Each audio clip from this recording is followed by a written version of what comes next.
ඉතින් ඔබ සියලු දෙනාටම වාසනාවන්ත ජයග්‍රාහී සුබ දවසක් වේවා කියලා මම ප්‍රාර්ථනා කරනවා. ඩීමා සක්සස් ගයිඩ් YouTube channel එකට සාදරයෙන් පිළිගන්නවා. ඉතින් වැඩි කතා කරන්නේ නැතුව අදාළ මාතෘකාවට යමු. ඉතින් ජීවිතයේ ඔබ මොහොතක් හිතලා බලන්න. ඔබ කෙනෙකුගෙන් ආදරය අපේක්ෂා කිරීමට ප්‍රථමව ඔබ කෙනෙක්ට ආදරය කිරීමට ප්‍රථමව ඔබ ඔබට ආදරය කරනවද කියලා. ජීවිතයේ self love නැත්නම් තමන්ට තමන් ආදරය කිරීම කියන දේ ඉතාමත් වැදගත් කාරණාවක් විදිහට පෙන්වන්න දෙන්න පුළුවන්.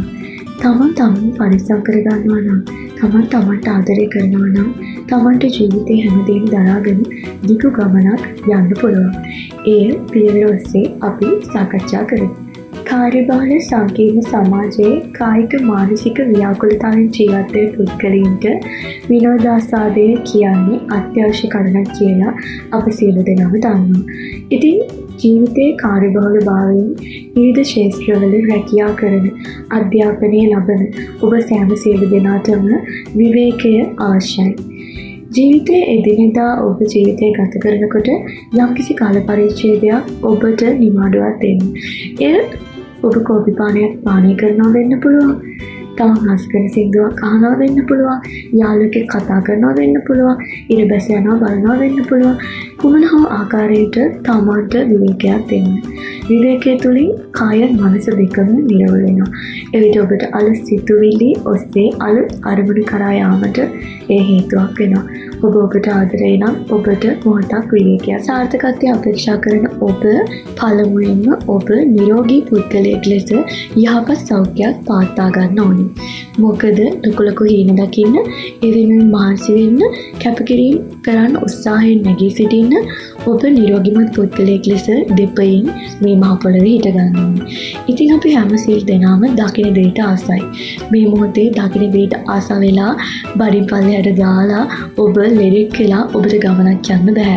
ඉතින් ඔබ කන බොන ආහාර, යානේන ගමන බිමන කරන ක්‍රියාකාරකම්, ව්‍යායාම, මානසික නිරෝධභාවය වෙනුවෙන් කරන භාවනා, එම සෑම සියලුම දෙයක්ම ඔබගේ නිරෝගී බව, සෞඛ්‍ය වෙනුවෙන් බලපානවා. එතනදී යහපත් අයහපත් විදියට කාණ්ඩගත කරගෙන මට හොඳ දේ මට නරක දේ කියලා කාණ්ඩගත කරගෙන ඔබ ඔබේ සෞඛ්‍ය යහපත් අතට පත් වෙන විදියට කටයුතු කරන විට මෙහෙම හිතන්න. මගේ වටේ මම දිහා බලාගෙන මම නිසා යැපෙන පුද්ගලයන් කොටසක් ඉන්නවා.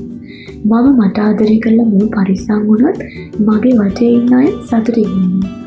පළමුවෙන් මම පරිස්සම් වෙලා මම මට ආදරය කරන ගමන් අනිත් අයව පරිස්සම් කරලා ඒ අයට ආදරය කරන්න ඕන කියන සිතුවිල්ලත් එක්ක හැම විටම කටයුතු කරනවා. ඉතින් මම අවසාන වශයෙන් මෙන්න කියන්නේ මිල අධිකයි කියලා දකින්න සෑම සියලු දෙයක්ම කිසිම පස්තැවීමකින් තොරව ඔබ වෙනුවෙන් මිලදී ගන්න හැකි තැනට යනකම් ඔබව සතුට කිරීම උදෙසා දිනපතා වැඩ කරනවා.